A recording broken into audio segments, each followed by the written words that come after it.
ये 21वीं सदी की घटना है कि बिहार में मुख्यमंत्री के पद पर रहते हुए जीतन राम मांझी मंदिर जाते हैं तो मंदिर धुलवाया जाता। और सुनिए, भारत में जाटवों चमारों के सबसे बड़े नेता, मैं सबसे बड़े कह रहा हूं, बाबा साहब के बाद स्वतंत्र भारत की बात कर रहा हूं, मीरा कुमार के पिता की बात कर रहा हूं मैं, आप बाबू जगजीवन राम, जिनको आदर से बाबू कहा जाता था। बाबू जगजीवन राम केंद्रीय मंत्री थे, कद्दावर मंत्री थे, प्रधानमंत्री के दावेदार तक थे। केवल वो जाटव चमार थे इसलिए प्रधानमंत्री बनने से चूक गए, वरना योग्यता इतनी थी। फिर भी कद्दावर मंत्री थे, एक मूर्ति का अनावरण करने गए, उस मूर्ति को गंगाजल से धोया गया। उत्तर प्रदेश के मुख्यमंत्री, पूर्व मुख्यमंत्री की बात कर रहा हूं, अखिलेश यादव, कहा जाता है बिहार और यूपी में पिछड़ों में सबसे दबंग अगर कोई है तो वो यादव है। साहब, इतना दबंग जाति होते हुए सत्ता में इतने साल तक जिनके पिता रहे हों, स्वयं रहे हों, जिनकी जातियों का वर्चस्व रहा हो सत्ता में, उसके मुख्यमंत्री काल में जब वो मुख्यमंत्री आवास खाली करते हैं तो गंगाजल से उसको धोया जाता और टोटी चोर की संज्ञा दी जाती है। क्यों? औरों को तो आपने ऐसा नहीं किया, मुख्यमंत्री कितने आए गए, आपने कभी गंगाजल से तो नहीं धोया। तो ये मानसिकता दर्शाती है इस बात की कि विरोध करने वाले डर रहे हैं कि कहीं सच्चाई सामने ना आ जाए। जो 1585 का नारा देश में दिया जा रहा, जो साहब काशीराम ने नारा दिया था, जो आज अवाम सेठ के लोग नारा दे रहे हैं, जो काशीराम साहब ने किसी जमाने में नारा दिया था, जिसकी जितनी संख्या भारी उसकी उतनी हिस्सेदारी, तो जाति में कैसे पता चलेगा कि संख्या किसकी कितनी है? 100 साल पहले जातीय जनगणना हुआ था, उसके बाद से कभी भी भारत में जातीय जनगणना नहीं हुआ। 2011 के जनगणना में यह आवाज बहुत जोर से उठी थी कि आप जो जनगणना करने जा रहे हैं उसमें आप जातीय जनगणना कर लें ताकि दोनों काम एक साथ हो जाए। जनगणना सरकार जो कराती है उसमें केवल यह होता है कि कितने लोग हैं पूरे भारत में, कितनी आबादी है, कितने मर्द हैं, कितनी औरतें हैं और किस धर्म के मानने वाले लोग कितने हैं। तो जब धर्म आप गिन लेते हैं तो फिर जाति गिनने में आपको क्या कठिनाई है? और जब तक जाति और धर्म सब कुछ गिनेंगे नहीं तो आप पॉलिसी कैसे बनाएंगे? मान लिया जाए, आज की बात कर रहा हूं मैं, आज इस 2023 के जनवरी महीने में आप केंद्रीय सचिवालय का दौरा कर आए और केंद्रीय सचिवालयों में तमाम सचिवों की सूची निकाल लें। आज मैं दावे के साथ कह रहा हूं आपको कि आज की तारीख में आधुनिक भारत कहा जा रहा, तमाम तरह के योद्धा आए, तमाम तरह के समाज सुधारक आए, सब कुछ हुआ, प्रोटेस्ट हुआ, हल्ला हुआ, हंगामा हुआ और संविधान है भारत का। और वो संविधान जो समता, समानता, समान अवसर की बात करता, वकालत करता, उसके होते हुए भी आज भी सचिवालयों में बड़े पदों पर, यानी नंबर 1 और नंबर 2 के जो पद हैं सचिवालय में, क्लास 1 और क्लास 2 के जो पद हैं उस पर आज भी 80% अपर कास्ट के लोग नौकरियों में हैं। सवाल पैदा होगा क्यों? तो आप ये जवाब देंगे कि उनको बुद्धि ज्यादा होती है। तो क्या इसका मतलब 80% 85% जो आबादी है उसके पास बुद्धि नहीं है? वो विवेकहीन है क्या? उनको पढ़ना नहीं आता क्या? उनको समझना नहीं आता क्या? ये बिल्कुल बकवास जवाब है। सवाल का जवाब ये है कि बड़ी ही चतुराई और चालाकी के साथ, चूंकि स्वतंत्र भारत में जो सत्ता की कमान थी वो ठोक कर पंडित लिखने वाले पंडित जवाहरलाल नेहरू के हाथ में थी। और पंडित जवाहरलाल नेहरू माने बहुत बड़े ब्राह्मणवादी थे और बहुत बड़े हिंदुत्व के रक्षक भी थे। दोनों बातें मैं साबित कर दूंगा। आज भाजपा माइलेज लेने के लिए जवाहरलाल नेहरू को नेहरूद्दीन बता रहे हैं। मुसलमान थे तो फिर राम मंदिर, आज राम मंदिर का भी विजुअल सामने आना, ये आपको पता ही होना चाहिए। चंपत राय जी। तो राम मंदिर में जो ताला लगाया गया, मूर्तियां रखवाई गई, वो तो नेहरू जी ने किया था। अगर वो हिंदुत्व प्रेमी ना होते तो वो काम कभी न कर पाते। बहरहाल, तो वो ब्राह्मण थे और जातिवाद की वहीं से उन्होंने काम जातिवाद के लिए शुरू कर दिया था। लगातार उस वक्त पूरे राज्य में उत्तर प्रदेश आ जाए मुख्यमंत्री ब्राह्मण, बिहार चले जाए मुख्यमंत्री ब्राह्मण, महाराष्ट्र चले जाए मुख्यमंत्री ब्राह्मण, पश्चिम बंगाल चले जाओ। और तब की बात और अब की बात 75 साल बाद भी आप दिल्ली आओ मुख्यमंत्री बनिया, उत्तर प्रदेश जाओ मुख्यमंत्री ठाकुर, बिहार चले जाओ, बिहार में सौभाग्य है बिहार का कि 25-30 वर्षों से सामाजिक न्याय के बाद ब्राह्मण और ठाकुरों को वो पद मुख्यमंत्री का नहीं मिल पाया है, पिछड़ों के हाथ में सत्ता है। ये बिहार के लोगों को धन्यवाद देना चाहिए कि बिहार के लोगों ने कम से कम राजनीति में भाजपा के लाख अथक प्रयास से, कांग्रेस के लाख अथक प्रयास से ये काम होने नहीं दिया, पिछड़ों के हाथ में ही सत्ता बनी रही। लेकिन पश्चिम बंगाल चले जाइए, ब्राह्मण सत्ता में है, उड़ीसा चले जाइए, आप जब घूमने लगेंगे, गुजरात चले जाइए, महाराष्ट्र चले जाइए, अभी भी वही सरकार, आप राजस्थान चले जाइए तो राजस्थान में अभी पिछड़ों को मुख्यमंत्री पद का मिला है। कुछ राज्यों में बारी बारी से जब दबाव बना है तो पिछड़ों को हुकूमतें मिली है, वरना वसुंधरा पहले थी इनसे पहले, और जो भी थे सब ब्राह्मण या ठाकुर। तो अपर कास्ट राजनीति में भी, अपर कास्ट नौकरियों में भी, यूजीसी में आप लिस्ट निकाल लीजिए, आप तमाम यूनिवर्सिटियों की लिस्ट निकाल लीजिए। अगर मैं गलत कहता हूं तो आप बताइए, क्यों यूनिवर्सिटी में प्रोफेसर्स लेक्चरर्स जो होंगे और जो प्रिंसिपल्स होंगे वो अपर कास्ट ही क्यों होंगे?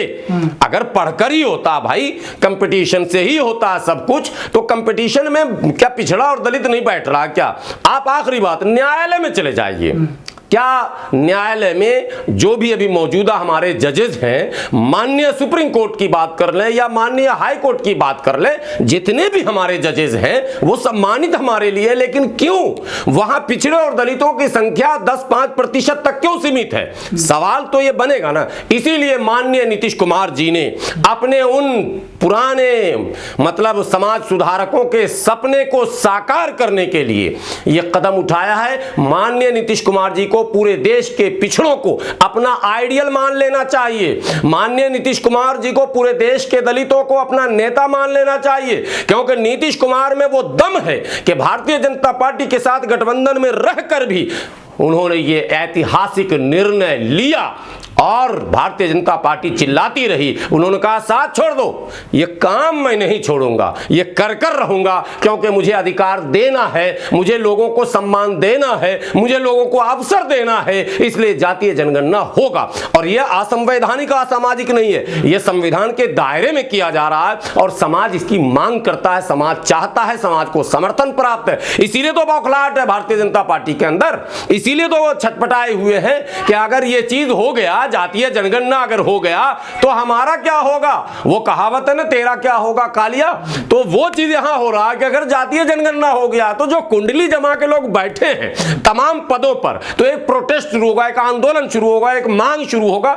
जैसे मैं अगर जाति से, मुसलमानों में भी मैं कह रहा हूं और नॉन मुस्लिमों में भी मैं कह रहा हूं, बहुत सारी जातियां बिहार में हैं जो अभी सत्ता के गलियारे से बाहर हैं, बहुत सारी जातियां उत्तर प्रदेश में हैं सत्ता के गलियारे से बाहर हैं। जब ये जनगणना सामने आएगा, उनको लगेगा मेरी संख्या इतनी है। डेमोक्रेसी में बाबा साहब अंबेडकर ने जो वोट का अधिकार दिया है उसमें जिसकी जितनी संख्या भारी है उसी की हिस्सेदारी जब तय है, तो फिर हमारी संख्या इतनी होकर भी हमारे लोग लोकसभा, राज्यसभा, विधानसभा से बाहर क्यों? अदालतों से और क्या कहते हैं सचिवालय से हमारे लोग बाहर क्यों? उनके मन में जब बातें आएंगी तो वो गोलबंद होंगे, वो प्रयास करेंगे। सेट किया जा रहा है कि इससे जाति का जहर फैलेगा देश में। नैरेटिव ऐसा बनाया जा रहा है कि जातिवाद एकदम नासूर है, इसको मिटाना चाहिए। कौन मिटाएगा? एक आदमी हाथ उठाकर बता दे भारतीय जनता पार्टी का कि मैं मिटाऊंगा, एक आरएसएस का कोई बंदा खड़ा होकर बता दे कि मैं मिटाऊंगा, मैं मान जाऊं उस्ताद, आ तो जाओ मैं मिटाने वाले। वो मिटाने की बात वही कर रहे हैं, जातीय जनगणना का विरोध वही कर रहे हैं जो जीतन राम मांझी से मंदिर धुलवाते थे। जब जीतन राम मांझी मंदिर गए, ये कोई 17वीं और 16वीं सदी का पौराणिक कथा है क्या? ये 21वीं सदी की घटना है कि बिहार में मुख्यमंत्री के पद पर रहते हुए जीतन राम मांझी मंदिर जाते हैं तो मंदिर धुलवाया जाता। और सुनिए, भारत में जाटवों चमारों के सबसे बड़े नेता, मैं सबसे बड़े कह रहा हूं, बाबा साहब के बाद स्वतंत्र भारत की बात कर रहा हूं, मीरा कुमार के पिता की बात कर रहा हूं मैं, आप बाबू जगजीवन राम, जिनको आदर से बाबू कहा जाता था। बाबू जगजीवन राम केंद्रीय मंत्री थे, कद्दावर मंत्री थे, प्रधानमंत्री के दावेदार तक थे। केवल वो जाटव चमार थे इसलिए प्रधानमंत्री बनने से चूक गए, वरना योग्यता इतनी थी। फिर भी कद्दावर मंत्री थे, एक मूर्ति का अनावरण करने गए, उस मूर्ति को गंगाजल से धोया गया। उत्तर प्रदेश के मुख्यमंत्री पूर्व मुख्यमंत्री की बात कर रहा हूं, अखिलेश यादव। कहा जाता है बिहार और यूपी में पिछड़ों में सबसे दबंग अगर कोई है तो वो यादव है। साहब इतना दबंग जाति होते हुए सत्ता में इतने साल तक जिनके पिता रहे हो, स्वयं रहे हो, जिनकी जातियों का वर्चस्व रहा हो सत्ता में, उसके मुख्यमंत्री काल में जब वो मुख्यमंत्री आवास खाली करते हैं तो गंगा जल से उसको धोया जाता और टोटी चोर की संज्ञा दी जाती है। क्यों? औरों को तो आपने ऐसा नहीं किया। मुख्यमंत्री कितने आए गए, आपने कभी गंगा जल से तो नहीं धोया।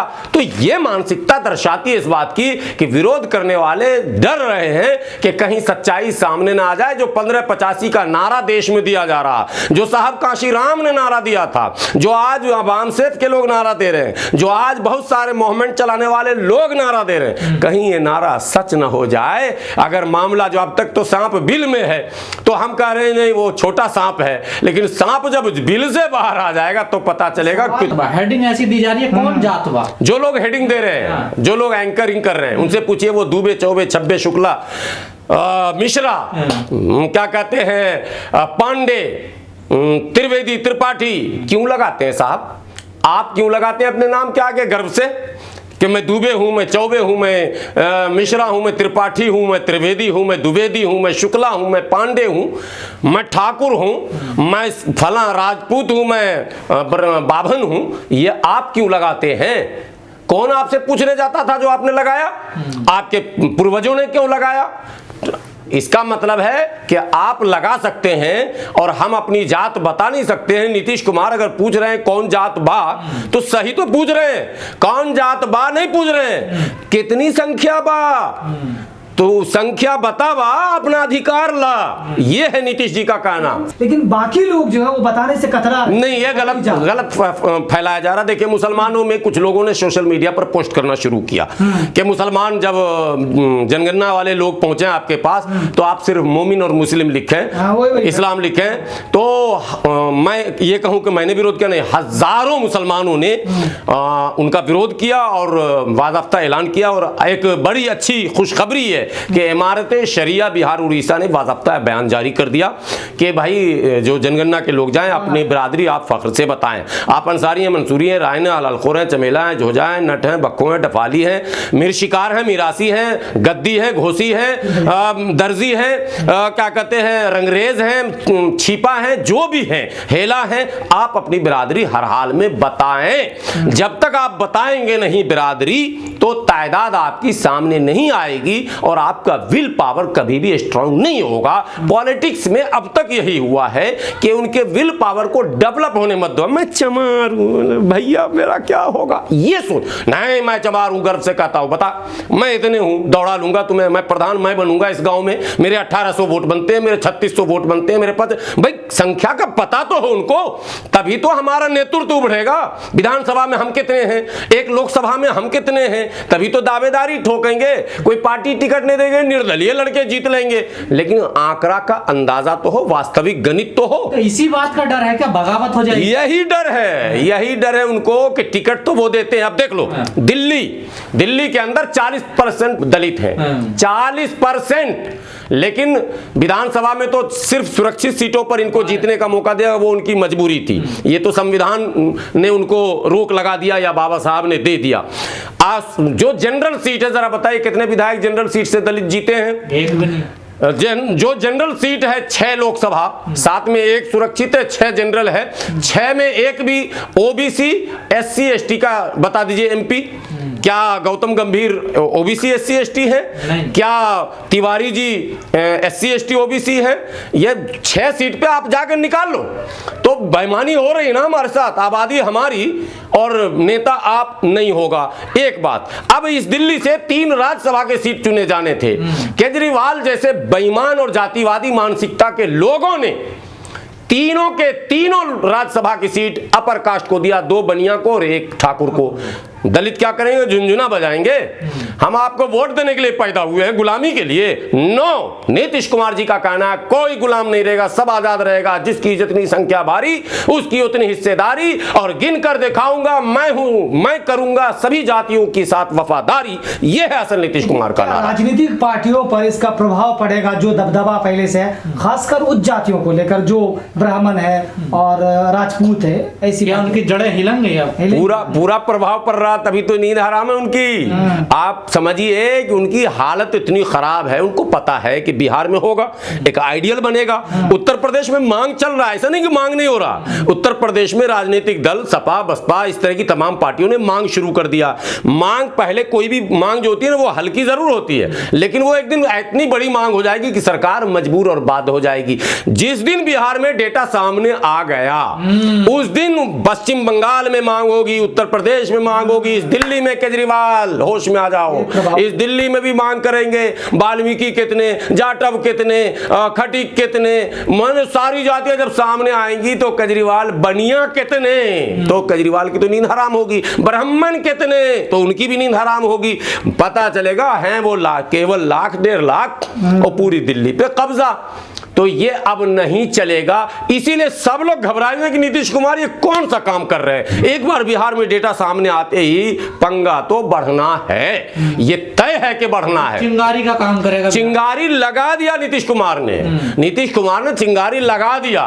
मनुवाद को का बोरिया बिस्तर समेटने का काम नीतीश कुमार ने कर दिया, तभी तो हंगामा मच रहा है। नीतीश जो है हिंदू विरोधी है। नीतीश, ये कौन सा मुद्दा है भाई? कोई अगर दलितों की बात करे तो हिंदू विरोधी, कमजोर हो जाए। हाँ, पिछड़ों की बात करें तो हिंदू विरोधी, आदिवासियों की बात करें तो हिंदू विरोधी, अल्पसंख्यकों की बात करें तो हिंदू विरोधी। अरे ये नया फार्मूला कहां से ले आए मार्केट में साहब? आप कोई सही बात करें तो वो हिंदू विरोधी कैसे हो गया? इसका मतलब हिंदू धर्म में कहीं ऐसा तो नहीं बताया जाता है कि तुम इन सबों के साथ अन्याय करो। इसका मतलब तो यही होगा। अरे न्याय की बात हो रही है, आपका हिंदू धर्म का विरोध हो रहा। ये जुबान आरएसएस की जुबान है। मुसलमान एक ब्लॉक नहीं है, मुसलमानों में भी जातियां हैं। हम कहते हैं दलित दलित हैं एक समान, हिंदू हो या मुसलमान, दलित दलित हैं एक समान, माने चाहे कोई धाम, वो कोई भी मजहब माने, बिरादरियां खत्म नहीं हो सकती। क्रिश्चियनिटी में गया बिरादरी वही, दबाव की बात, बस यही कह रहा हूं। तो ये जो एक ब्लॉक है, जो हम लोगों ने शुरू से इसकी बात कही है कि यूनिटी ऑफ दलित पावर, दलित शक्ति का एकीकरण, पिछड़े शक्तियों का एकीकरण। जब ओबीसी रिजर्वेशन मिला मंडल कमीशन में, मुसलमानों की जो वो जातियां जो ओबीसी में आती थीं, आज वो इस रिजर्वेशन की वजह से कई यूनिवर्सिटियों में, कई कॉलेजों में, कई कंपटीशन में गए हैं। ये मंडल कमीशन का कर्म कहिए या मैं ये तो कह नहीं सकता हूं कि मंडल कमीशन आते ही सब कुछ हो गया, लेकिन इसके आने के बाद ये एग्जैक्ट रिपोर्ट है, यूनिवर्सिटियों की रिपोर्ट है, तमाम कंपटीशन की रिपोर्ट है कि ओबीसी रिजर्वेशन का फायदा मुसलमानों को भी मिला है। तो एससी का भी अगर होगा वो भी मिलेगा जिस दिन पाबंदी हटेगी, और पाबंदी भी हटेगी जब सरकार हमारी होगी, तो सब कुछ हम प्यार से करेंगे। तो पिछड़ों, दलितों, आदिवासियों की बात करता हूं, धर्म की बात मैं नहीं करता। धर्म तो उनका हथियार है, हमारा सामाजिक न्याय का नारा है। हम मुसलमानों में भी पिछड़ों और दलितों और आदिवासियों की बात करते हैं। मुस्लिम मनुवादी भी कहते हैं कि इन लोग इस्लाम के खिलाफ बोल रहे हैं। इसी तरह से नॉन मुस्लिम में भी पिछड़े दलितों और आदिवासी की बात हम करते हैं, तो उनके भी मनुवादी कहते हैं कि तो हिंदुत्व खतरे में आ जाएगा। अरे ना हिंदुत्व खतरे में आएगा, ना इस्लाम खतरे में आएगा। इंसानियत को खतरे में डालने से बचाना है, और इस्लाम का पैगाम मसावात, और जो बौद्धिज्म का है समता समानता, और जो क्रिश्चियनिटी का है और जो सिखिज्म का है, वो तमाम नारे साकार तभी होंगे जब सभी लोग मुख्यधारा से जुड़ेंगे।